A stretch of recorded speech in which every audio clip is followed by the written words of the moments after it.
Niebla la razón misma de su existencia.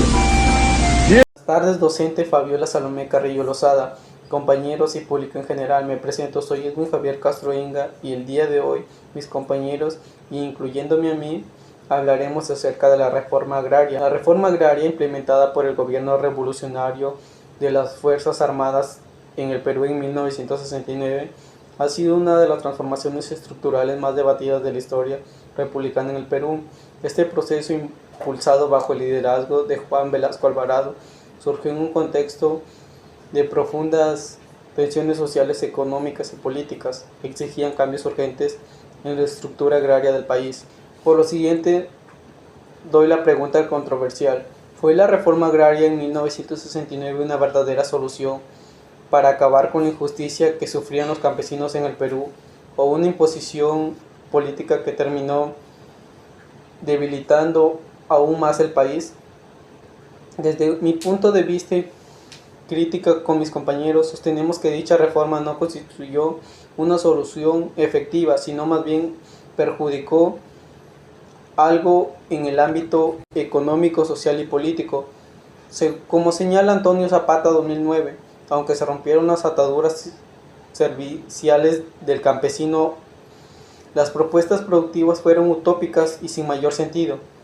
Lo que modelo cooperativo sin una base sólida de autogestión y la política de control de precios agravaron más la situación en el campo peruano, según Contreras y Soluja 2016. En consecuencia de esto, terminó siendo un experimento fallido, marcado más por intereses políticos que por visión técnica. En primer lugar, la reforma agraria implementada por el gobierno revolucionario de la Fuerza Armada tuvo un impacto ambivalente en la economía peruana de la época. Por un lado, si bien buscó modernizar el campo mediante la eliminación del latifundio oligárquico y la creación de cooperativas agrarias como son el CAC y el SAIS, los resultados económicos fueron contradictorios. Aunque la propiedad colectiva pretendía mejorar lo que es la productividad, la realidad fue que el sector agrícola experimentó un retroceso.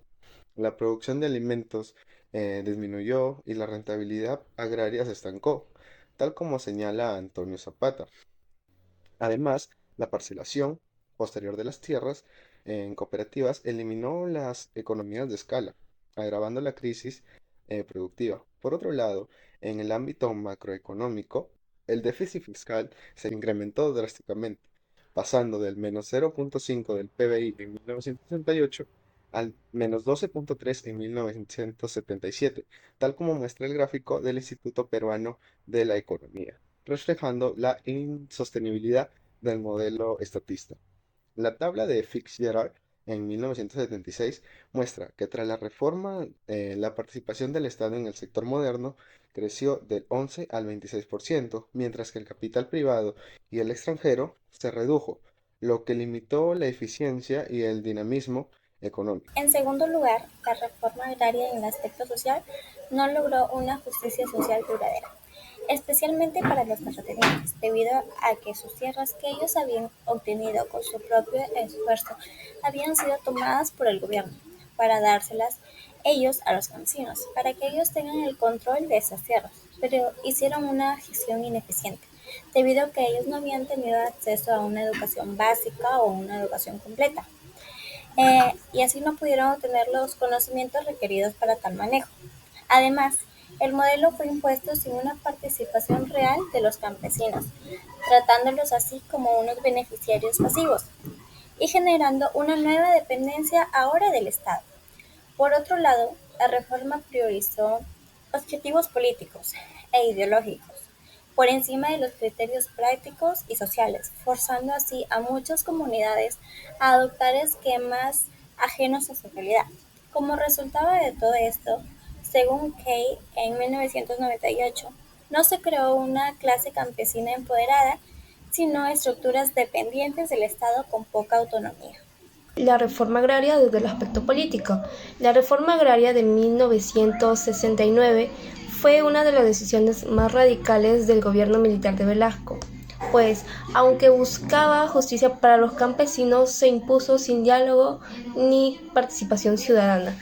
El Congreso estaba cerrado, los partidos políticos no podían actuar y no hubo una consulta al pueblo, todo se decidió desde el poder militar.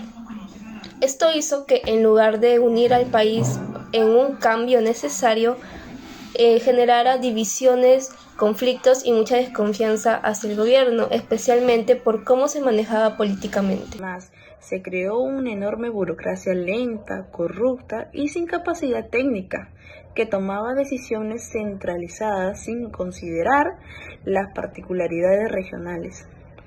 Aunque buscaba eliminar la violencia estructural, la reforma agraria no la sustituyó por sistemas representativos.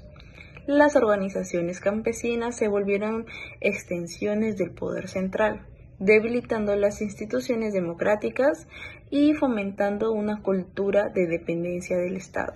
En conclusión, sostenemos que la reforma agraria no constituyó una solución efectiva, sino más bien generó consecuencias negativas, ya que afectó al ámbito económico, social y político.